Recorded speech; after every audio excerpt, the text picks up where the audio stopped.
जिथं जिथं जीवन आहे तिथं तिथं मृत्यू आहे. नमस्कार. हा सृष्टीचा नियम आहे. जिथं जिथं जीवन आहे तिथं तिथं मृत्यू आहे. कुणाचा बाप मेला असेल, कुणाची आई मेली असेल, कुणाचा भाऊ मेला असेल, कुणाची बहीण मेली असेल, कुणाचा मुलगा मेला असेल, तर कुणाची मुलगी मेली असेल. मृत्यू हा प्रत्येक ठिकाणी आहे. जिथं जीवन तिथं मृत्यू आहे हे सर्वांना माहीत आहे. सृष्टीचा नियम आहे. सृष्टीचा नियम आहे की जिथं जिथं जीवन तिथं तिथं मृत्यू. आणि जिथं जीवन आलं, जिथं मृत्यू आला, मृत्यू झाल्यानंतर त्याची विल्हेवाट लावावी लागते. त्या प्रेताची, त्या मेलेल्या माणसाची, त्या बॉडीची एक विल्हेवाट लावावी लागते. मग ती आपापल्या धर्मापर्यंत, आपल्या जातीपर्यंत, असं कुठं ज्याला ज्याला ज्या ज्या आपल्या जाती धर्मानुसार तो विधी करता येईल, त्या प्रेताला, त्या मेलेल्या माणसाला, बाईला, मुलाला, मुलीला जे जे मृत्युमुखी पडला असेल त्याला आपल्या जातीनुसार, आपल्या धर्मानुसार त्याची विल्हेवाट लावावी लागते. कुणी दफन करत असेल, कुणी जाळत असेल, अजूनही काही आपापल्या परीनं जशी जशी त्याची व्यवस्था लावता येईल अशा प्रकारच्या व्यवस्था लावण्यात येतात आणि त्या लावाव्या लागतात. इथपर्यंत सर्वांना माहिती आहे की मेलेल्या माणसाची व्यवस्था लावावंच लागते. आपण त्या व्यक्तीला घरात ठेवू शकत नाही. लय झालं 4 तास, 5 तास, 8 तास, 12 तास, हाय लेवल 12 घंटे. आपण त्या व्यक्तीला फक्त 12 घंटेच घरात ठेवू शकतो.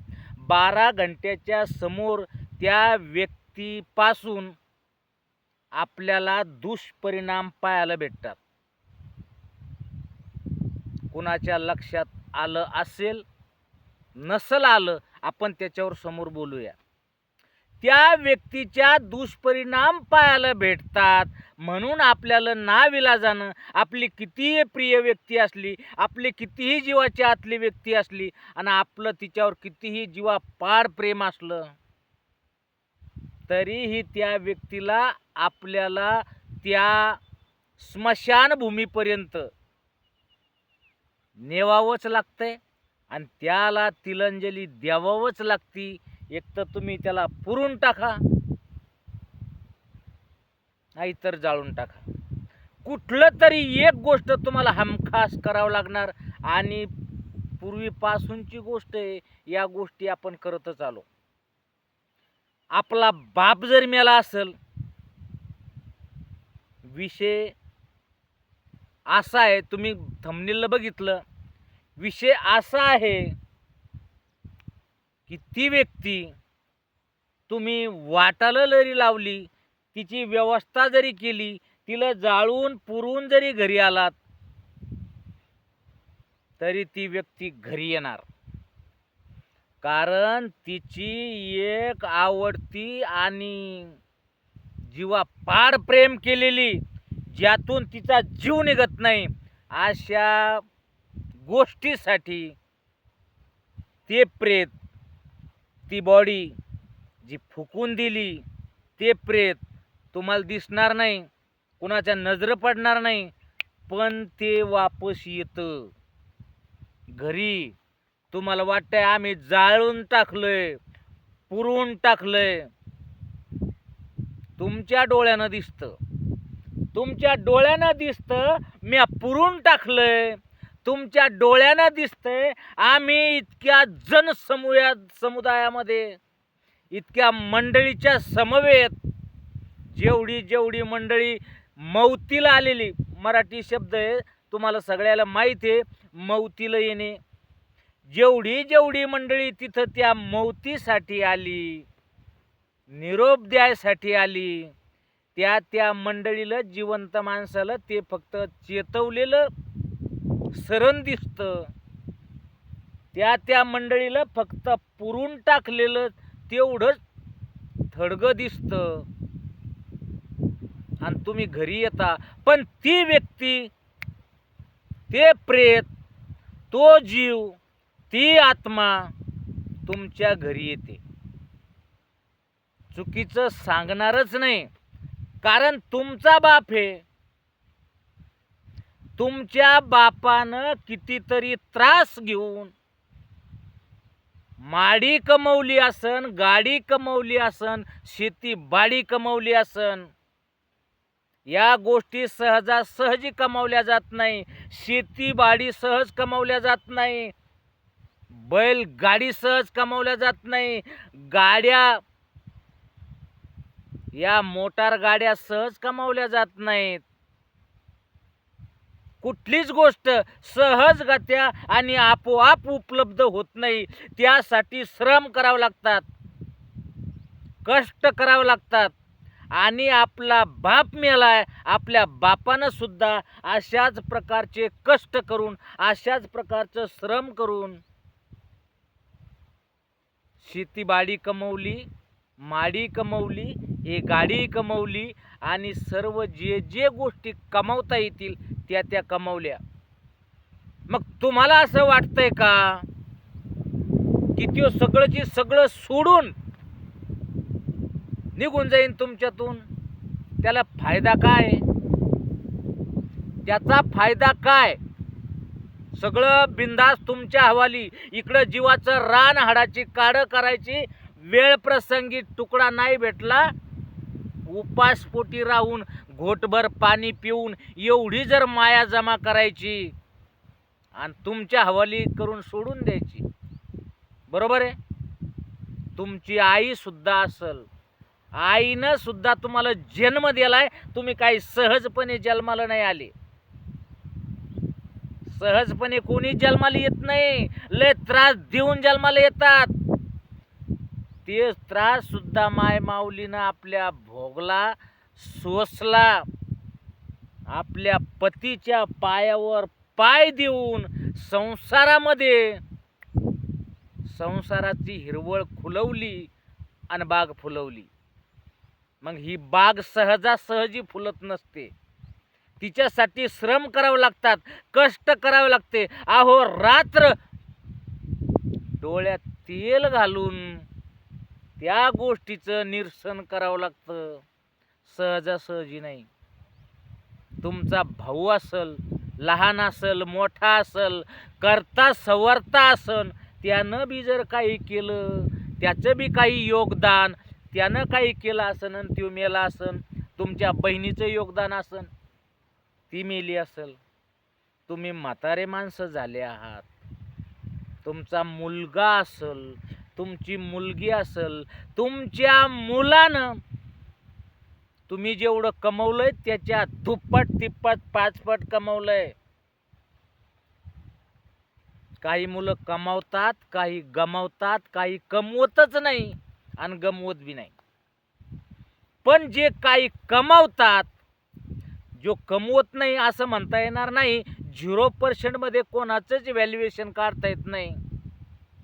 काही ना काहीतरी त्यांच्याकडे बुद्धी असते आणि बुद्धीच्या जोरावर जिथं बुद्धी आहे तिथं काही ना काहीतरी कुठलं ना कुठलं तरी काम चांगलं केल्या जातंय आणि उदरनिर्वाह भागवल्या जातो, कुणाच्या तरी कामी पडल्या जाते. असं म्हणता येत नाही कोणी कमवत नाही. पण ज्याने कमवलं त्यानं एवढी माया जमा केली, धन द्रव्य जमा केलं, बापानं जेवढं कमवलंय त्याच्यापेक्षा 5 पट कमवलंय. आणि तो जर मेला, सहज फुकून दिला म्हणजे झालं का? त्याचं मागं काही जीवच राहिला नाही का? त्याला तिलांजली लावली, जाळून टाकला, पुरून टाकला, अगदी तुडवला. ते प्रेत, तो मेलेला व्यक्ती, ते मड, ती बॉडी, हे एकदा तुम्ही आपापल्या धर्माप्रमाणे, आपल्या जातीप्रमाणे जर पुरून टाकलं असन, अगदी पुरून वरून तुडवलं असन, की याला कुठल्या प्रकारच्या कुठल्या प्राण्यानं उकरायला नको, याची अवहेलना व्हायला नको, या प्रेताचा अपमान व्हायला नको, या मेलेल्या माणसाचा ज्या सन्मानातून इथं आणलाय आणि सन्मानपूर्वक विधी प्राप्त पाडलाय, त्या सन्मानानं राहायला गेलं पाहिजे. इथं उकरलं नाही पाहिजे. प्राणी असतात, प्रत्येकाचं आपापलं वेगवेगळं अन्न असतंय. काही प्राण्याचं मांस पण अन्न आहे, पण प्राणी ह्या चौकशा करत नसतो. प्राणी जिभीचे चोचले भोगवत नसतो. प्राणी एक कुठलंही अन्न म्हणूनच कुठल्याही गोष्टीचा प्राशन करतो, अन्न म्हणून. त्याला जे आवडन ते, ज्याचं जे खाद्य आहे ते पाहणार नाही की हे काय आहे. तर ते असो, आपल्याला त्या प्रेताची व्यवस्था लावल्यानंतर किंवा त्याला जाळल्यानंतर आपण वापस येतो, तर त्याचा जीव अक्षरशः त्यानं जे जे कमवलंय, जिथं त्याचं रक्त सांडलंय, जिथं त्या गोष्टीसाठी त्याला मान अपमान सहन करावा लागला, सहन केल्यानंतरच कुठलं तरी बाग फुलवता आली, असा माणूस तुमच्यातून निघून गेला. मग तो सहजासहजी जात नाही. तुम्ही भले त्याला शरीरानं नेऊन घातलंय, त्याचं शरीराला तुम्ही पकडून तिरडीवर आवळून कसून बांधून तिथं नेऊन घातलंय स्मशानभूमीत, त्याला पुरलंय किंवा जाळलंय आणि घराला आलात. तो तुमच्या सोबतच घरी येतो, पण तुम्हाला दिसत नाही, कारण तो वेगळ्या दुनियात असतो आणि आपण एक वेगळ्या दुनियात असतो. आपण जिवंत व्यक्तीसाठी आपली दुनिया वेगळी, आणि जे मेलेले व्यक्ती आहे, जे प्रेतात्मा आहे, ज्या वेगवेगळ्या गोष्टी आहेत, त्यांची दुनिया वेगळी. बरोबर? मग तुम्ही सांगा, ती व्यक्ती आपल्याला दिसणार नाही आणि आपण आपल्या जिवंत व्यक्तीला सगळ्याला दिसतो, पण ती व्यक्ती दिसत नाही, पण ती आपल्या सोबत आपल्या घरी येते, कारण तिचा जीव गुंतलेला आहे. तिची प्रेमाची, तिची आतुरतेची, तिची जीवातली जीव असणारी गोष्ट आपल्या घरी आहे, म्हणून ती घरी येणार. तुम्हाला भले वाटणार की आपण तर बांधा आता खेळ आटोपून आलेले, आता आपल्याला कुठल्या गोष्टीची भीती नाही. जीवातला जर असला, अंतकरणातला जर असला, तर तुम्ही जसे रडत रडत गेलात, तसेच काही माता भगिनी भाऊ बाप कुणी जर असेल बिचारं, ते घरी आल्यानंतर सुद्धा आपल्याला त्या शोक आवरल्या जात नाही, त्या मोह आवरल्या जात नाही, आपल्याला रडू तो हंबरडा आवरल्या जात नाही. आणि घरी आल्यानंतर सुद्धा काही माता मावल्या रडतात. ते तुमच्या संगच आहे, रडायची गरज नाही, फक्त ते तुम्हाला दिसत नाही, ते तुम्हाला पाहतंय. तुम्ही रडू राहिले, तुम्ही काय काय करू राहिले, त्याला सर्व दिसतंय, त्याला समजतंय, त्याला उमजतंय, त्याला जाणवतंय, पण ते करू शकत नाही. ते तुमच्या डोळ्यापर्यंत येऊन तुमचे आसवं सुद्धा पुसतंय, तुमच्या दाढीला हात लावून तुम्हाला समजून सुद्धा सांगतंय, पण तुम्हाला ते समजत नाही, तुम्हाला जाणवत नाही, तुम्हाला त्याचा स्पर्श जाणवत नाही, तुम्हाला त्याची बोली भाषा समजत नाही. त्या माणसाचं, त्या व्यक्तीचं तुम्हाला कुठल्याच प्रकारचं काही समजायला येत नाही, पण ते मात्र तुमच्यासोबत घरी आहे, घरी आलेलं आहे. ज्या ज्या गोष्टी घरामध्ये आपण ठेवल्यात ते येणार, हमखास आलेलं आहे. तुम्ही म्हणसाल, भाऊ तुम्हाला काय माहीत? मला काय माहीत आहे ते तुम्हाला सांगतो. या गोष्टी मला काय माहीत आहे ना, हे तुम्हाला सांगतो. मी कोणी देव नाही आणि मी अजून आपल्यामध्ये आहे, त्याच्यामुळं मला जे समजतंय मी फक्त तेवढं सांगतो की बंधू, तुम्ही जर खरंच ह्या मेलेल्या माणसानं श्रम करून जी कष्ट करून जी गोष्ट कमवली, ती खरंच तो माणूस तुम्हाला सहजगत्या सोडून जाईन का? जाऊ शकत नाही. प्रेम आहे, माया आहे, गण तुमच्यामध्ये जीव आहे. पण जी कमवलेली माया आहे ना, ही सहजासहजी सोडून देऊ शकत नाही, म्हणून ते वापस येते. यायला पाहिजे किंवा नाही यायला पाहिजे, हे एकदा कमेंट करून सांगा की त्या व्यक्तीनं वापस यायला पाहिजे किंवा नाही यायला पाहिजे. भरपूर मंडळीचं असंच म्हणणं राहील, त्यानं वापस यायला नाही पाहिजे आणि तो मेलाय, आम्ही पुरलाय, आम्ही जाळलाय, तो वापस येऊ शकत नाही. ही अंधश्रद्धा आहे की तो घरी आला, अंधश्रद्धा आहे की तो वापस आला. एकदा जाळलेली व्यक्ती, एकदा मेलेली व्यक्ती, एकदा पुरलेली व्यक्ती परत पुन्हा आपल्यात घरी आली, असं होत नाही. ही अंधश्रद्धा आहे. आणि हे तुम्हाला जर वाटत असेल की ही अंधश्रद्धा आहे, तो व्यक्ती घरी येऊ शकत नाही, काही जरी झालं, दगडावरची रेषा आहे, 100% तुम्हाला सांगतो, 100पेक्षा शिल्लक सांगतो की तो व्यक्ती घरी येत नाही, असं जर तुम्हाला वाटत असेल तर तुम्ही बरोबर आहात. तुम्ही बरोबर आहात. तुम्ही एकदा मेल्यानंतर कुणी घरी येत नाही, कुणी दारी येत नाही.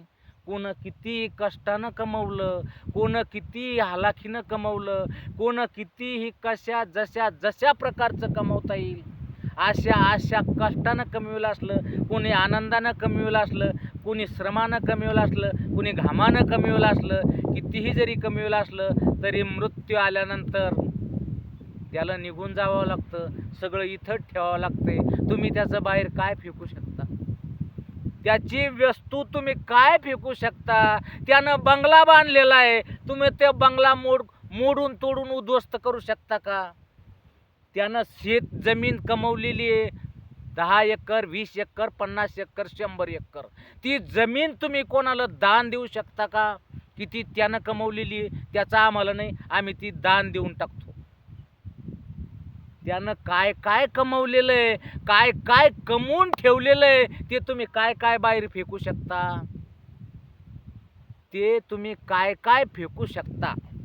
तुमच्या हातात अंगठी बनवलेली आहे, त्या माणसानं बनवून दिली. तुम्ही कपडे जे आज घालताय त्या माणसानं तुम्हाला दिलेले. तुम्ही गाडीत फिरताय त्या माणसामुळं फिरताय, त्याची गाडी आहे. तुम्ही ज्या शेतामध्ये पेरताय ते शेत त्याचं आहे. मग तुम्ही कुठल्या कुठल्या गोष्टी त्याच्या वर्ज करणार आहे आणि कुठल्या कुठल्या गोष्टी फेकणार आहे? साध्या गोष्टी नाही. जो मेला, जो संपला, जो गेला तो गेला. सृष्टीचा नियम आहे, असे आले किती आणि असे गेले किती. येणार येत राहणारे आणि जाणार जात राहणारे, हे चक्र आहे. हे चक्र सुरू असणार आहे. मग किती आपले बापदादे किती गेले, इसवी सन किती काळ सांगता येणार नाही. तेव्हापासून मरत मरत मरत मरत मरत गोष्टी इथपर्यंत आल्यात. जीवन घडत घडत घडत घडत इथपर्यंत आलंय. मरणारे मेलेत, जीवन घेणारे जीवन घेतच आहेत, जन्म घेणारे जन्म घेतच आहेत, जन्म घेतलेले बी मरत आहेत. पण वापस कोण येणार नाही हे ठाम निर्णय आहे. कारण कधीच घडलं नाही, ना भूतो ना भविष्यती. एकदा गेलाय तो गेलाय. त्यानं जे कमवलंय ते सोडून दिलंय. लखलाप तुम्हाला ववाळणी, तुम्हाला ती साध्या गोष्टी नाही आहे. एक तुम्हाला एक आवडाव, एक विरंगुळा म्हणून, काहीतरी समजाव म्हणून हा एक थंबनेल जोडला की जेणेकरून आपण त्याला बघाव. काय मित्रांनो, जो मी आज तुमच्या समोर व्हिडिओ सादर केला, ध्यानात ठेवा, कुठलीच व्यक्ती परत वापस येत नाही, त्याला गरज नाही. शरीर आहे भाऊ, पंचतत्वात विलीन झालं. हवे, हवा निघून गेली, जीव आहे, आटोपलं, सर्व गेलाय ना. हे शरीर, एक कोठडी हे सोडली त्यानं आणि तो निघून गेला. आता मागं काय राहिलं नाही. तुम्ही त्याला पुरलं काय, जाळलं काय, अगदी फेकलं काय त्याला काही देणं घेणं नाही. चला ठीक आहे. काय मित्रांनो, हा व्हिडिओ तुम्हाला कसा वाटला, हा प्रसंग कसा वाटला, जर आवडला असेल, नसेलही आवडला तरी कमेंट करा की भाऊ तुम्ही चांगलं सांगितलं किंवा वाईट सांगितलं. चला ठीक आहे. जर आवडला असेल लाईक करा, मित्राला शेअर करा आणि आपल्या चॅनलला सबस्क्राईब करा. चला भेटू पुढच्या व्हिडिओत. तोपर्यंत धन्यवाद.